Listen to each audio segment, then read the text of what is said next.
안녕하세요. 저는 연세대학교 간호대학에 재직 중인 김수라고 합니다. 오늘 함께 세션을 열게 돼서 굉장히 반갑습니다.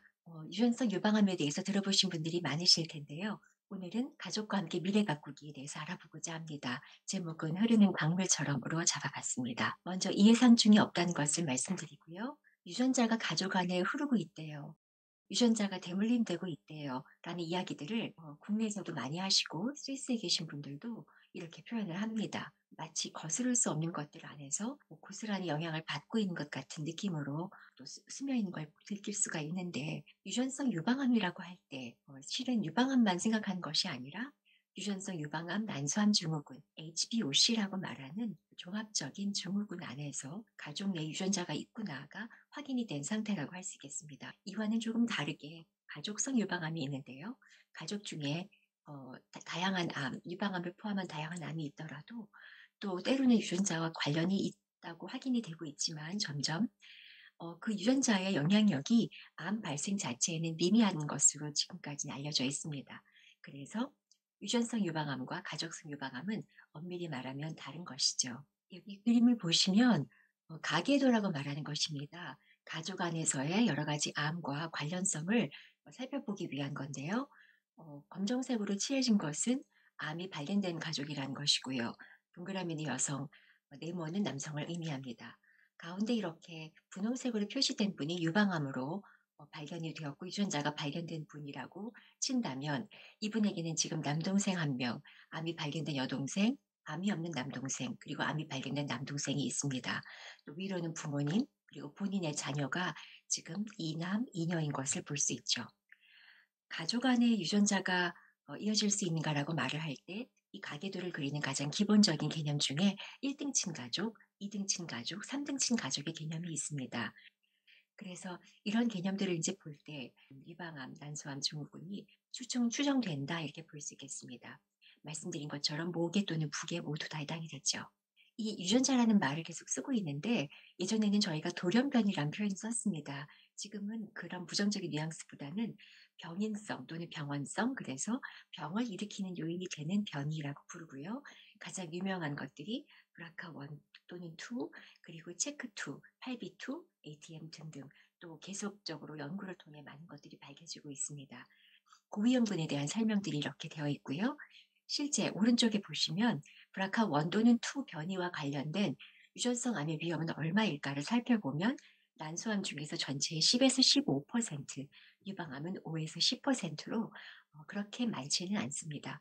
다행히도 그렇게 흔한 암은 아니다 이렇게 말씀드릴 수 있는데 그럼에도 불구하고 우리가 신경을 쓰는 이유는 이 슬라이드에 보시는 것처럼 암 발병률이 높아지기 때문입니다.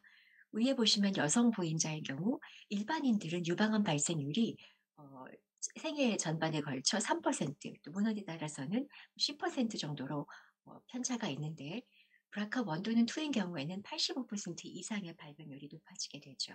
또 반대쪽 유방에도 암이 생길 발생률도 높아지고요. 난소암의 경우는 평생 발생률이 1.4에서 1.5% 정도입니다. 아주 미미한 암인데요. BRCA1 또는 2가 있는 경우에는 27% 또는 63%까지 높아지게 됩니다. 가운데 흰색으로 보이시는 췌장암에 대한 발생률도 매우 높아지게 되는데 남녀 모두 해당이 됩니다. 남성 보임자의 경우에도 일반인의 그 위험률보다 유방암의 발생률, 각종 암의 발생률, 그리고 전립선암, 또 피부암의 일종인 흑색종이 발생률이 높아진다고 보고되어 있습니다. 유전자 검사를 한 결과 브라카1, 2 또는 다른 변이들이 확인이 되었을 때 대부분의 분들은 일단은 그럼 내 치료는 또 앞으로 나의 미래는 어떻게 된다는 것일까 매우 불확실하다는 것을 느끼게 됩니다. 억울하기도 하고 혼란스러운 그런 그 부정적인 감정을 처음에 많이들 호소하십니다. 또 일부는 그러면 시한폭탄을 안고 있는 것처럼 거스를 수 없는 암을 내가 선고를 받았다는 것인가 라고 생각을 하신 경향들이 있습니다. 초기에는 그렇게 느끼는 것들이 좀 자연스러울 수 있는데요. 이제 이 암을 알아가면 알수록 사실은 할 수 있는 게 없다가 아니라 할 수 있는 것들이 있습니다. 암 관리 또 건강 관리를 하기 위한 여러 가지 추적 검사와 모니터링, 다른 일반인들 나이보다 빨리 시작하고 또 암 발생을 감시할 수 있는 방법들이 있고요. 호르몬제 아주 약한 호르몬제가 들어있는 약들을 처방을 받는다든가 또 생활 습관을 건강하게 가꾸면서 암을 모니터링하는 그런 부분들 또 특별히는 예방적인 수술을 통해서 대응을 할 수 있다는 것들이 있다는 것이죠. 그래서 어떤 분들은 처음에는 이렇게 무겁고 혼란스러운 것들이 있었지만 방향이 명확해졌고 오히려 확신과 안정감 또 때로는 컨디션이 좋은 날은 '아 받아들일 수 있다. 그리고 내가 나가야 될 길을 할 힘을 찾아야겠다.' 이렇게 생각을 하시기도 합니다. 예방적 유방 절제술을 통해서는 위험률을 90% 까지 낮출 수 있고요. 예방적으로 난소와 난관을 양쪽을 떼어내는 수술은 에스트로겐 자체의 근원을 제거하는 것이기 때문에 난소암의 위험도를 90% 이상 낮출 수 있고 에스트로겐 자체를 낮추기 때문에 유방암에 대한 위험도 역시 낮추는 데 기여를 하게 됩니다. 그러면은 이 예방적 난관 난소 절제술은 언제가 좋을까요? 특별히 어 암이 아니고 가족의 입장에서 검사를 받고 본인에게도 아직 암은 없지만 유전자 변이가 있는 것을 확인한 경우라면 BRCA1 같은 경우는 35세, 40세 그리고 BRCA2 같은 경우는 40에서 45세에 조금 더 늦은 나이긴 한데요. 이 경우는 가족 계획을 잘 세워서 다른 사람보다 좀 더 촘촘하게 이룬 다음에 모든 인생 주기와 과업들을 충분히 이행을 하시고 이렇게 수술을 받으실 수 있도록 안내를 하고 있습니다.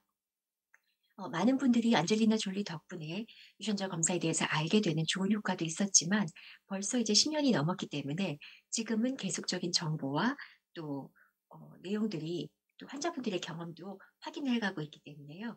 정확한 위험률과 실제 경험하게 될 상황들, 예방적 수술뿐 아니라 모든 것들을 잘 이해하고 의료진과 신중하게 이야기를 듣고 나누는 가운데 본인에게 맞는 또 가족들에게 필요한 대응책을 선택하는 것이 중요해졌다고 말씀드리겠습니다. 사실 유전자 변이가 확인이 되면 좀 전에 말씀드렸던 모든 것들을 고려를 하게 되고요.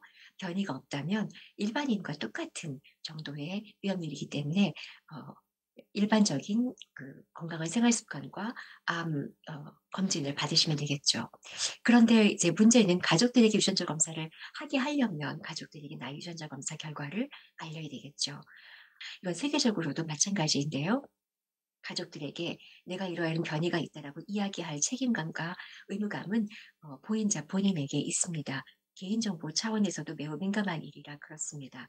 그런데 우리나라 분들의 이야기를 들으면 이렇게 나한테 유전적 결함이 있고 이런 나쁜 소식을 어떻게 전할 것인가 많이 고심들을 하시죠.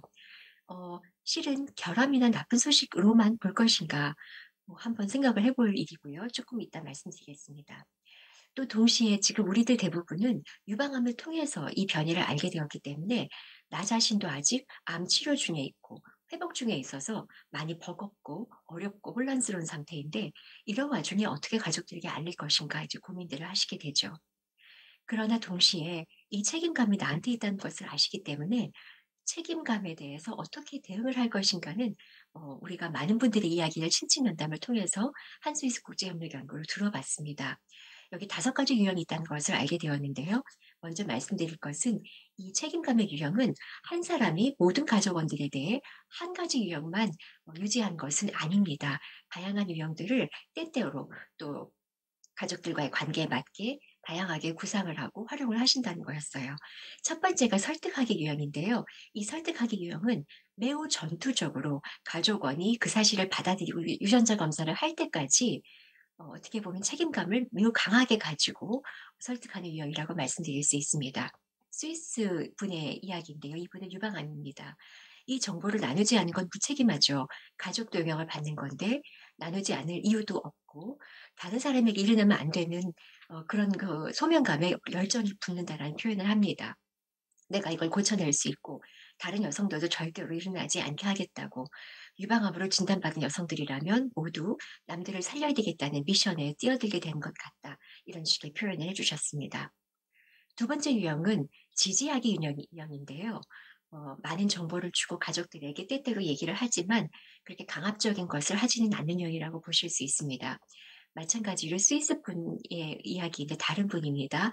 암이 없는 이분의 이야기는 유전자 검사 결과를 알리는 것은 중요하다. 왜냐하면 가족원들이 그다음에 뭘 해야 될지 결정할 수 있는 기회를 줘야 되기 때문에 이분의 표현을 보면 즐거운 일도 쉬운 일도 아니지만 굉장히 유용한 정보다.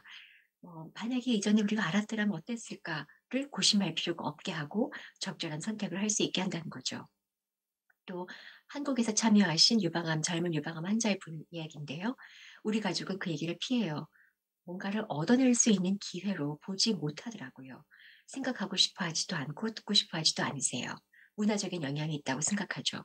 하지만 본인은 사람들이 유전자 변이를 생각하는 방식을 바꾸고 싶고 어떻게 예방적인 선택을 하는데 도움을 얻을 수 있는 것인지 알게 하고 싶다고 얘기를 하고 있습니다. 세 번째 책임감에 대한 유형은 전달하기 유형인데요. 이분들은 단순 전달자 역할을 합니다. 어떻게 보면 매우 중립적이고 또 소극적으로 볼 수도 있지만 여기까지만 해주신 것으로도 일단 가족에게는 기회를 주시는 거죠. 한국 분들 이야기를 보겠습니다. 모두 유방암이 있는 분들이었는데 모르는 것보다 아는 게 낫다고 생각했어요. 그래서 나도 유전자가 있으니까 엄마도 언니도 있을 수 있어. 건강 좀 잘 챙기시라는 것. 유전자 검사를 받을 수 있으면 좋겠다. 그렇지만 제가 적극적으로 할 수 있는 영역은 아닌 것 같다라고 표현을 하십니다. 각자 결정할 수 있게 해야 된다. 한 분은 남동생에게 본인의 유전자 검사 결과 초기에 알렸다고 합니다. 그런데 남동생이 잘 이해를 못한 것 같다. 더 이상 얘기하지 않는다라고 했습니다. 네 번째와 다섯 번째 유형은 조금 더 소극적인 유형들인데요. 미르기 유형에서는 죄책감에 대한 것들이 있고 언젠가는 알리긴 알려야 될 것 같다. 그러나 아직은 못하고 있다는 말씀을 하십니다. 또 무시하기 유형은 그렇게 많이 있진 않았습니다만 어, 특정 가족에게는 알리고 예를 들면 삼촌이나 이모는 나이 때문에 알리지 않기로 했다. 너무 큰 일이 될 것 같다라는 스위스 분들의 이야기 또는 부모님들은 아셔도 별다른 해결책 없이 슬퍼하실 것만 같아서 얘기하기가 어렵다라고 말씀하시기도 했습니다. 이렇게 다양한 이 다섯 가지 유형에 대한 것들을 보신다면 각각의 장단점이 있는데 우선 오른쪽의 도전과 고려할 결과에서 보신 것처럼 설득하기와 지지하기는 자율성에 대한 이슈도 있고 보인자가 소진이 될 가능성이 있습니다. 단순 전달하기의 경우에는 가족들에게 전달은 했지만 가족들이 이걸 입체적으로 이해하지 못하기 때문에 얼마나 시급하게 액션을 취해야 되는 건지에 대한 인지가 부족할 수 있고 또 무관심해질 수 있다는 위험성이 있고요. 미루기와 무시하기의 경우에는 예방할 기회를 놓친다는 것, 또 보인자 혼자 끙끙 앓아야 될 경우가 발생한다면 외로움이나 죄책감이 발생할 위험성이 있겠습니다. 그런데 이 유형들은 보신 것처럼 가족 관계 누구인지에 따라 또 친밀도에 따라 그리고 본인의 형편이나 암을 치료받는 중이라던가 여동생에게 알리고 싶지만 여동생이 지금 임신 중이라 출산 후에 알리고 싶다든가 그런 인생 주기에 따라 달라진 것을 아실 수 있고요. 정확한 지식이 굉장히 중요한 기반이 됩니다. 아무것도 할 수 있는 것이 없는데 굳이 알려야 될까가 아니라 아까 말씀드린 할 수 있는 것들을 우리가 잘 선택해 가는 것들을 얻을 수 있도록 하는 것이 중요하겠습니다. 즉 마음을 열고 유연한 자세를 취하는 것이 좋겠습니다. 기다림을 넘어서라는 이제 슬라이드인데요. 둥둥둥 떠가는 어떤 큰 자연의 힘에 휩쓸려 있는 것처럼 혹 느끼신다면 유명한 대중가요 가사처럼 흐르는 강물을 거꾸로 거슬러 오르는 연어들도 있다는 것이죠. 이렇게 우리가 패러다임의 전환을 할 수가 있습니다.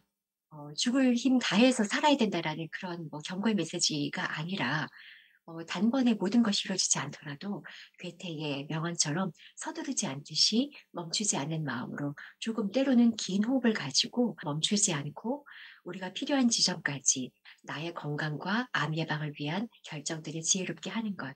그리고 가족들이 그런 결정을 하실 수 있도록 잘 설명을 드리고 의료진의 도움을 받아 진료를 잡고 그리고 대응책을 마련하는 것이 되겠습니다. 마지막 슬라이드입니다. 여러분들이 한 분 한 분 건강하게 스스로 심신의 건강을 유지하는 것이 중요하고요. 아주 안정된 판 안에 서 있어야 주변을 살피고 또 결정을 할 수 있는 내적 힘이 생길 것입니다. 또 최신의 정보를 충분히 가지시는 것, 그러기 위해서 의료진과의 일관성을 유지하시고 또 가족들과의 소통의 끈 또한 단번에 모든 것을 다 결정하고 완료했다라는 생각보다는 오늘은 여기까지 진도를 했지만 또 그다음에는 한 번 더 그 이야기를 다시 가족과 꺼내서 해 보시며 또 권고를 할 수 있는 소통의 끈을 놓지 않으시면 좋겠습니다. 그리고 교과서적인 정답이 있다고 보실 수 있지만 사실은 우리 모두의 형편과 상황 안에서 베스트가 아니라 조금 더 나은 방법들을 찾아가는 것은 항상 가능하다는 것을 생각하시고 용기를 얻으시면 좋겠습니다. 경청해 주셔서 감사합니다.